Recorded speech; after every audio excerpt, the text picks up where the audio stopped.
नमस्कार दोस्तों, स्वागत है आपके अपने YouTube चैनल विकास स्टडी बांका में। हम लोग साइंस प्रैक्टिस सेट PYQ जो कि प्लेटफॉर्म में दिया हुआ है, साइंस का प्रैक्टिस सेट बायोलॉजी का देख रहे हैं, जिसमें से हमने 5 टॉपिक ऑलरेडी अपलोड कर दिए हैं। अगर आप लोग नहीं देखें तो प्लेलिस्ट जाके चेक कर सकते हैं। और आज का हमारा जो टॉपिक है वह है परिसंचरण तंत्र। चलिए देखते हैं पहला प्रश्न क्या है।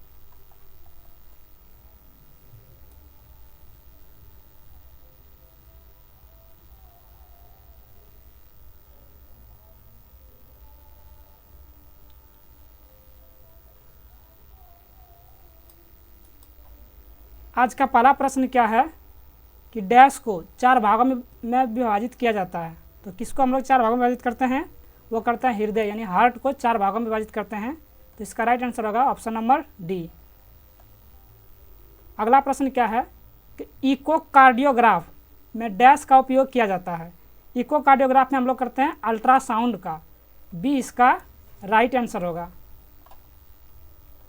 अगला प्रश्न क्या है, एक युवा पुरुष का रक्तचाप सामान्यतः कितना होता है? तो वह होता है उसका 120/80। ये इसका राइट आंसर होगा।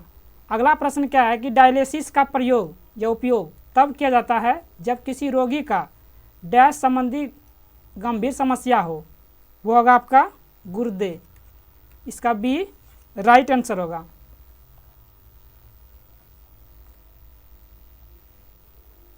अगला प्रश्न है कि नाड़ी की धड़कन यानी पल्स बीट डैश से मापी जाती है। तो किससे मापते हैं? वो मापते हैं हम आपका धमनी देखकर हम पल्स बीट को माप सकते हैं कि कितना धड़क रहा है। सी राइट आंसर होगा।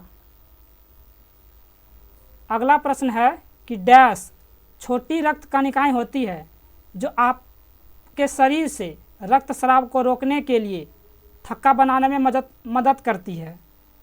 वो करती है आपका platelets. Option number D right answer होगा। अगला प्रश्न है कि बी लिम्फोसाइट हमारे रक्त में रोगाणुओं से लड़ने के लिए एक प्रोटीन रक्षी परत का उत्पादन करते हैं। इन प्रोटीन को डैश कहा जाता है। इन प्रोटीन को हम लोग क्या कहते हैं? वो कहते हैं हम लोग एंटाबॉडीज कहते हैं। सी इसका राइट आंसर होगा। अगला प्रश्न क्या है कि सामान्य स्थितियों में मानव रक्त का पीएच मान कितना होता है? सामान्य स्थिति में मानव का जो पीएच मान होता है वो होता है ऑप्शन नंबर 1 7.4। और 7.4 यानी क्या होता है? क्षारीय होता है। Option number A right answer होगा। अगला प्रश्न क्या है कि शरीर में प्रवेश करने वाले आक्रामक जीवाणुओं से लड़ने के लिए मानव शरीर द्वारा निम्न में से क्या उत्पन्न किया जाता है? तो वो हम लोग क्या उत्पन्न करते हैं? वो करते हैं हम लोग एंटीबॉडीज उत्पन्न करते हैं। Option number A right answer होगा। अगला प्रश्न है कि निम्नलिखित में से कौन सी नस शरीर के पूर्ववर्ती हिस्सों से रक्त एकत्र करती है? तो वो करती है आपका superior vena cava. Option number C right answer होगा। अगला प्रश्न क्या है कि हृदय पेशी कोशिकाएं होती है। हृदय पेशी कोशिकाएं होती है बेलनाकार, शाखायुक्त और एक नाभिकीय। Option number B right answer होगा। नीचे दिए गए प्राणियों में से किस में रक्त शरीर के माध्यम से पूरे चक्र के दौरान हृदय से केवल एक बार गुजरता है? वो किस में गुजरेगा? वो गुजरेगा आपका मछली में। Option number A right answer होगा। अगला प्रश्न क्या है कि हीमोग्लोबिन में निम्न में से कौन सी धातु मौजूद होती है? उसमें होती है आपका लोहा। ए राइट आंसर होगा। अगला प्रश्न है कि एक स्वस्थ व्यक्ति का रक्त दाब कितना होता है? वो होता है 120/80 mmHg होता है। इसका सी राइट आंसर होगा। अगला प्रश्न क्या है कि हीमेटोलॉजी का अध्ययन डैश से संबंधित है। तो हीमेटोलॉजी का जो अध्ययन है वो है आपका रक्त से, यानी ब्लड से संबंधित है। बी इसका राइट आंसर होगा। अगला प्रश्न क्या है कि सामान्य मानव रक्त होता है। तो सामान्य मानव रक्त क्या होता है? तो वो होता है थोड़ा सा क्षारीय, क्योंकि इसका पीएच मान कितना होता है? 7.4, इसलिए थोड़ा सा क्षारीय होता है। डी इसका राइट आंसर होगा। अगला प्रश्न क्या है? ये देख सकते हैं चक्र। ये आपका क्या है, हार्ट, उसके बाद ये हृदय, उसके बाद ये अन्य शरीर। शरीर से सबसे पहले रक्त कहाँ जाएगा, हार्ट में, फिर हार्ट से आपका जाएगा फेफड़ा में, फिर फेफड़ा से आएगा हार्ट में, फिर हार्ट से आपका कहाँ आएगा, पूरा शरीर में, यानी शुद्ध रक्त। इस साइड वाला जो होता है वो होता है अशुद्ध रक्त, अशुद्ध रक्त। इधर से जो भी जाएगा अशुद्ध रक्त जाएगा, और इस साइड में जो होता है वो होता है आपका शुद्ध रक्त। तो चलिए देखते हैं ऑप्शन क्या है इसका। देख सकते हैं कि उपरोक्त चित्र मानव शरीर के किस शारीरिक गतिविधियों की सामान्य रूपरेखा है देता है। ये किसका देता है, ये देता है आपका रक्त का संचरण, यानी रक्त जो प्रकार जो बहता है उसी के बारे में बताया गया है। तो सी इसका राइट आंसर होगा। अगला प्रश्न क्या है कि हृदय के किस प्रभाग से पल्मोनरी धमनी रक्त को फेफड़ों तक ले जाती है। तो वो लेके जाएगी आपकी दायां अलिंद। बी इसका राइट आंसर होगा। अगला प्रश्न क्या है कि इनमें से कौन सा ऑक्सीकृत रक्त नहीं ले जाता है। कौन सा ऑक्सीकृत रक्त लेके नहीं जाएगा, तो वो होगा आपका ऑप्शन नंबर बी, फुसफुसीय धमनी। लेकिन धमनी के बारे में पूछेगा तो इसमें शुद्ध रक्त लेके जाता है, लेकिन फुसफुसीय धमनी में अशुद्ध रक्त लेके जाएगा। तो बी इसका राइट आंसर होगा। अगला प्रश्न है कि विषाणु किनके द्वारा निर्मित होते हैं। तो विषाणु जो है वो होते हैं आपके न्यूक्लिक एसिड और प्रोटीन। बी इसका राइट आंसर होगा। अगला प्रश्न क्या है कि व्हेल के दिल में पाए जाने वाले चेंबर की संख्या कितनी होती है। तो वो होती है आपका 4। Option number C right answer होगा। अगला प्रश्न है कि AB रक्त समूह वाला एक व्यक्ति अक्सर सार्वभौमिक प्राप्तकर्ता कहा जाता है। ऐसा क्यों, ऐसा क्यों कहते हैं, क्योंकि रक्त में एंटीबॉडी कम होते हैं, इसलिए बी इसका राइट आंसर होगा। अगला प्रश्न है कि लाल रक्त कण इनमें से किसमें उत्पादित किए जाते हैं। तो लाल रक्त किसमें होते हैं, वो होते हैं आपके bone marrow. Option number D right answer होगा। इसको अस्थि मज्जा कहते हैं हिंदी में। अगला प्रश्न क्या है कि रक्त में कौन सा घटक संक्रमणों के प्रतिकूल हमारी द्वितीयक रक्षात्मक प्रक्रिया है। तो वह है आपका श्वेत रक्त कणिकाएं। ए इसका राइट आंसर होगा। अगला है कि फुसफुसीय धमनी द्वारा शरीर के किस हिस्से को रक्त प्रदान करता है। तो वो किसको प्रदान करेगा, वो करेगा आपका फेफड़े को। Option number C right answer होगा। अगला प्रश्न क्या है कि कौन सी रक्त कोशिकाएं क्षतिग्रस्त कोशिकाओं को नष्ट करने के लिए सहायता करती है। तो वो कौन करती है, वो होगा आपका एक केंद्रक श्वेत कोशिका। ए इसका राइट आंसर होगा। अगला प्रश्न क्या है कि कार्बन मोनोऑक्साइड मानव रक्त में कार्बोक्सी हीमोग्लोबिन बनाता है, जिसके कारण से हो सकता है, जिसके कारण क्या होगा, तो वो होगा आपका ऑक्सीजन वहन की क्षमता में कमी, यानी ऑक्सीजन ले जाने की क्षमता क्या हो जाएगी, घट जाएगी। तो 20 प्रकार इसका राइट आंसर होगा। नेक्स्ट प्रश्न क्या है कि अत्यधिक रक्तस्राव होने पर कौन सी कोशिकाएं जर्जर हो जाती है। तो कौन सी कोशिकाएं होती है, तो वो होती है आपका प्लेटलेट्स। अत्यधिक रक्तस्राव यानी अधिक रक्त बहने के कारण से कौन सी कोशिकाएं जर्जर हो जाती है, तो वो हो जाती है आपका प्लेटलेट्स। ए इसका राइट आंसर होगा। वह अंग जो शिराओं से रक्त लेता है और धमनियों के द्वारा शरीर के अंगों को रक्त भेजता है, वह कौन है, तो वो है आपका हृदय यानी हार्ट।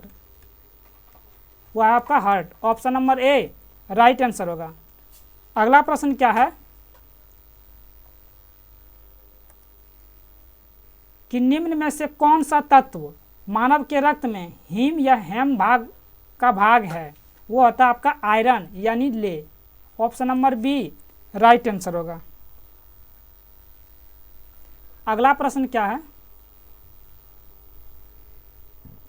निम्नलिखित में से कौन सा विकल्प धमनियों की विशेषताओं का सही वर्णन करता है। तो वो करता है ऑप्शन नंबर सी, मोटी भित्तियाँ, कोई भी वाल्व नहीं होता है, रक्त का प्रभाव उच्च दाब के तहत होता है और शरीर के विभिन्न भागों तक रक्त लेके जाती है। सी इसका राइट आंसर होगा। और धमनियों में क्या होता है, शुद्ध रक्त, इसमें कोई वाल्व नहीं, कोई दीवार नहीं पाया जाता है, इसकी भित्तियाँ मोटी होती है और ये अंदर पाया जाता है। अगला प्रश्न क्या है कि मनुष्यों में सामान्य प्रकुंचन और अनुशीतलन दाब कितना होता है? तो वो होता है आपका ऑप्शन नंबर डी 120 mmHg बटे 180 mmHg। डी इसका राइट आंसर होगा। अगला प्रश्न क्या है कि पित्त रस के कार्य नीचे दिए गए हैं, उस विकल्प का चयन करें जो पित्त रस के कार्य से संबंधित नहीं है, उसके बारे में बताना है। तो इसका बी राइट आंसर होगा। किसमें प्रोटीन का पाचन वाला एंजाइम होता है जो प्रोटीन के पाचन में सहायक होता है? नहीं, यही गलत है। बाकी की यह बड़ी वसा गोलिकाओं को छोटी वसा गोलिकाओं में विघटित करती है, बिल्कुल सही है। यह आग्नाशीय एंजाइमों की क्रिया की क्षमता को बढ़ाता है, यह भी सही है। यह आग्नाशीय एंजाइम की क्रिया के लिए भोजन को क्षारीय माध्यम प्रदान करता है, यह भी सही है। इसका जो राइट आंसर होगा वो होगा ऑप्शन नंबर बी। अगला प्रश्न क्या है कि रक्तचाप को मापने के लिए चिकित्सकों द्वारा उपयोग किए जाने वाले उपकरण का नाम क्या होता है? वो होता है स्फिग्मोमेनोमीटर। बी इसका राइट आंसर होगा। अगला कि निम्न में से कौन सा वसा का पाइसीकरण में शामिल होता है? अब पाइसीकरण मतलब क्या होता है कि वसा का छोटे छोटे टुकड़ों में तोड़ना ही पाइसीकरण हम लोग कहते हैं। इसका जो राइट आंसर होगा वो होगा आपका ऑप्शन नंबर डी यकृत यानी कि लीवर। डी राइट आंसर होगा। अगला प्रश्न है कि निम्न में से कौन सा भोजन कार्बन डाइऑक्साइड और नाइट्रोजन युक्त अपशिष्टों का घुलित रूप में परिवहन करता है? तो वो करता है आपका प्लाज्मा। ए इसका राइट आंसर होगा। अगला प्रश्न क्या है कि मछलियों में रक्त परिसंचरण के संबंध में गलत कथन का पहचान करना है। कौन सा इसमें गलत है उसके बारे में बताना है। तो ये क्या कहते हैं, दो कक्षीय हृदय में दोहरा परिसंचरण तंत्र होता है, यही गलत है। इसमें दोहरा परिसंचरण तंत्र नहीं, इसमें एकल परिसंचरण तंत्र होता है। बाकी सही है कि निलय से रक्त केवल कोलम यानी गिल्स में जाता है, ये सही है। कोलम यानी गिल्स से रक्त शरीर के बाकी हिस्सों में भेजता है, ये भी सही है। शरीर से रक्त आलिंद में प्रवेश करता है, ये भी सही है। इसका जो गलत है वो है ऑप्शन नंबर सी। और वही पूछ रहा कि गलत कौन सा है, तो इसका सी राइट आंसर होगा। अगला प्रश्न है कि निम्न में से कौन सा पूरे शरीर में संचारित होता है और चोट वाले स्थान पर रक्त का थक्का बनने में मदद करके रिसाव को बंद करता है? तो वो कौन करता है? वो होगा आपका प्लेटलेट्स। ए इसका राइट आंसर होगा। अगला प्रश्न है कि मानव जैसे कुछ जीवों के हृदय में ऑक्सीजन रहित रक्त को ऑक्सीजन युक्त रक्त से पृथक क्यों रखा जाता है? तो वो रखते हैं हम लोग शरीर के तापमान को स्थिर बनाए रखने में मदद करने के लिए। डी इसका राइट आंसर होगा। अगला प्रश्न है कि निम्नलिखित में से कौन सा कथन गलत है, उसके बारे में बताना है।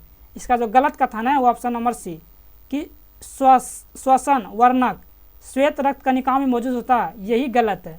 ये श्वेत रक्त कणिका नहीं, यहाँ होगा आपका लाल रक्त कणिका, लाल रक्त कणिकाएं इसके द्वारा आता है। बाकी कार्बन डाइऑक्साइड ऑक्सीजन की तुलना में पानी में अधिक घुलनशील होता है, ये सही है। पाइरूवेट को लैक्टिक एसिड में परिवर्तित किया जाता है जो एक 3 कार्बन वाला अणु है, ये भी सही है। एल्वियोली की दीवारों में रक्त वाहिकाओं का एक व्यापक नेटवर्क होता है, ये भी सही है। इसका जो गलत है वह है ऑप्शन नंबर डी। अगला प्रश्न क्या है कि निम्न में से कौन सा रक्त प्लाज्मा के समरूप होता है लेकिन यह रंगहीन होता है और इसमें कम प्रोटीन होते हैं? तो वो होते हैं आपका लसिका में। Option number D right answer होगा। ये देख सकते हैं फिगर कि निम्नांकित चित्र मानव परिसंचरण तंत्र के किस घटक यानी भाग को दर्शाता है? वो दर्शाता है आपका सिरा, क्योंकि देखिए इसमें ये वाल्व पाया जाता है जबकि धमनी में कोई वाल्व नहीं पाया जाता है और इसमें शाखा रहित होती है, इसलिए इसका राइट आंसर क्या होगा? डी। अगला प्रश्न क्या है कि निम्नलिखित में से कौन सा पदार्थ विरयक द्वारा पुनः अवशोषित नहीं किया जाता है? इसका जो राइट आंसर होगा वो होगा ऑप्शन नंबर 1 क्रिएटिनिन। ए इसका राइट आंसर होगा। अगला आपको क्या करना है, मिलान करना है, बताना कि इनमें कौन सा सही है, किसके बारे में बताना है। इसका जो राइट आंसर होगा वो होगा ऑप्शन नंबर बी। एक का क्या हो जाएगा आपका? ए हृदय। हृदय का क्या काम है? तो पंप की तरह कार्य करने वाला अंग होता है हृदय। 2 का ऐसी धमनियाँ क्या करते हैं कि ऑक्सीजन युक्त रक्त का संचरण करती है, बिल्कुल सही है। और शिराएं क्या होती है कि ऑक्सीजन रहित यानी बिना ऑक्सीजन रक्त का संचरण करती है। तो बी इसका राइट आंसर होगा। ये आपका प्रश्न दिया गया है कि मानव हृदय के अनुप्रस्थ भागों पर आधारित दो प्रश्न नीचे दिए गए हैं, दोनों प्रश्न के सही उत्तर देने के वाले विकल्प का चयन करना है। आपका ये दिया गया फिगर यहाँ बी ऑप्शन दिया है और यहाँ पर दिया है ए। बताना ए द्वारा नामांकित भाग में मोटी भित्तियाँ क्यों होती है। अब बी में दिया है कि बी द्वारा नामांकित भाग का क्या कार्य है, कौन सा इसका ऑप्शन होगा वो आपको बताना है। तो इसका जो ऑप्शन होगा वो होगा आपका डी नंबर, डी होगा, क्योंकि क्योंकि ये शरीर के विभिन्न भागों में रक्त का पंप करता है और बी रक्त के पश्चवाह को रोकता है। डी इसका राइट आंसर होगा। अगला प्रश्न क्या है कि निम्न में से किन प्राणियों में पूरे शरीर में रक्त प्रवाह के प्रत्येक चक्र के दौरान रक्त केवल एक बार हृदय से गुजरता है। वो किस में गुजरेगा, तो वह गुजरेगा आपका मत्स्य यानी कि मछली में। सी इसका राइट आंसर होगा। अगला प्रश्न क्या है कि रक्त स्कंदन डैश की मदद से होता है। रक्त स्कंदन किसकी मदद से होता है, वो होता है प्लेटलेट कणिकाओं की मदद से। सी इसका राइट आंसर होगा। अगला प्रश्न क्या है कि हृदय की मांसपेशियां लयबद्ध रूप से संकुचित और शिथिल होती है। इस लयबद्ध संकुचन और इसके बाद होने वाले शिथिलन या विश्रांति को मिलाकर हृदय का एक स्पंदन या हार्ट बीट कहा जाता है। हृदय स्पंदन को मापने के लिए किस यंत्र का प्रयोग किया जाता है। तो ये कितना लंबा क्वेश्चन पूछा गया है, सिर्फ यही पूछ देता है कितना अच्छा होता है। हृदय स्पंदन को मापने के लिए किस यंत्र का प्रयोग करते हैं, तो वो करता है स्फेगमेनोमीटर। बी इसका राइट आंसर होगा। ये देखिए ग्रुप डी 2022 में पूछा गया, ये लेटेस्ट क्वेश्चन है, इसलिए इसका राइट आंसर क्या होगा, बी। अगला प्रश्न क्या है कि रक्त समूह ए वाले एक पुरुष का विवाह रक्त समूह बी वाली एक महिला से हुआ है जिसका एक बच्चा है जिसका रक्त समूह ए बी है। आनुवांशिक के संदर्भ में इसका क्या अर्थ है। आनुवांशिक के संबंध में इसका अर्थ है कि रक्त समूह ए का जीन और रक्त समूह बी का जीन दोनों क्या प्रभावी है। सी इसका राइट आंसर होगा। अगला प्रश्न क्या है, ये देख सकते कि रेखित पेशियों के संबंध में निम्नलिखित में से कौन सा कथन सही है, उसके बारे में बताना है। तो सी इसका सही है। इसमें स्पष्ट हल्के और गहरे पट उपस्थित होते हैं। सी इसका राइट आंसर होगा। अगला प्रश्न है कि कौन सी रक्त कणिकाएं रक्त के थक्का जमने और रक्त स्राव को रोकने में सहायक होती है। तो वो होती है आपका platelets. Option number D right answer होगा। खेलते समय रवि के घुटने में चोट लग गई जिससे खून बह रहा था। कुछ समय बाद उसने देखा कि खून बहना बंद हो गया और एक गहरे लाल रंग के थक्के ने घाव भर दिया था। किस प्रकार की कणिकाएं रक्त का थक्का जमने में मदद करती है, तो वो करती है आपका प्लेटलेट्स। डी इसका राइट आंसर होगा। अगला प्रश्न क्या है कि रक्तचाप यानी रक्तदाब जो ब्लड प्रेशर के संबंध में कौन सा कथन गलत है, उसके बारे में बताना है। इसका गलत कथन है ऑप्शन नंबर ए कि शिराओं में दाब धमनियों की तुलना में बहुत अधिक होती है। नहीं, शिराओं में दाब धमनियों की तुलना में क्या होती है, कम होती है। यही इसका गलत है, वह गलत पूछ रहा था। ए इसका राइट आंसर होगा। बाकी ऑप्शन बी और सी और डी क्या सही है कि नीलय संकुचन के दौरान दाब को प्रकुंचन दाब कहा जाता है और नीलय शीतलन के दौरान दाब को अनुशीतलन दाब कहा जाता है। ये सही है। समान प्रकुंचन दाब लगभग 120 mmHg और अनुशीतलन दाब 80 mmHg, तो ये भी सही है। और दाब को स्फेगमेनोमीटर से मापते हैं, ये भी सही है। इसका राइट आंसर होगा ऑप्शन नंबर ए। अगला प्रश्न है कि निम्न में से क्या आहार नाल में अम्लीय आहार को क्षारीय में परिवर्तित करता है। वो करता है आपका पित्त रस। Option number C right answer होगा। और ये यकृत से निकलता है यानी लीवर से। इसका उत्पादन कहाँ से होता है, तो लीवर से इसका उत्पादन होता है। अगला प्रश्न है कि रूमेन क्या है। रूमेन क्या है, तो वह है कि भोजन को संग्रहित करने के लिए आमाशय का एक कक्ष होता है रूमेन। बी इसका राइट आंसर होगा। अगला प्रश्न है कि रक्त का इनमें से कौन सा घटक प्रतिरक्षा को बढ़ावा देता है और कीटाणुओं से लड़ने में शरीर की मदद करता है, वो करता है आपका श्वेत रक्त कणिका यानी कि WBC, white blood corpuscles. B इसका राइट आंसर होगा।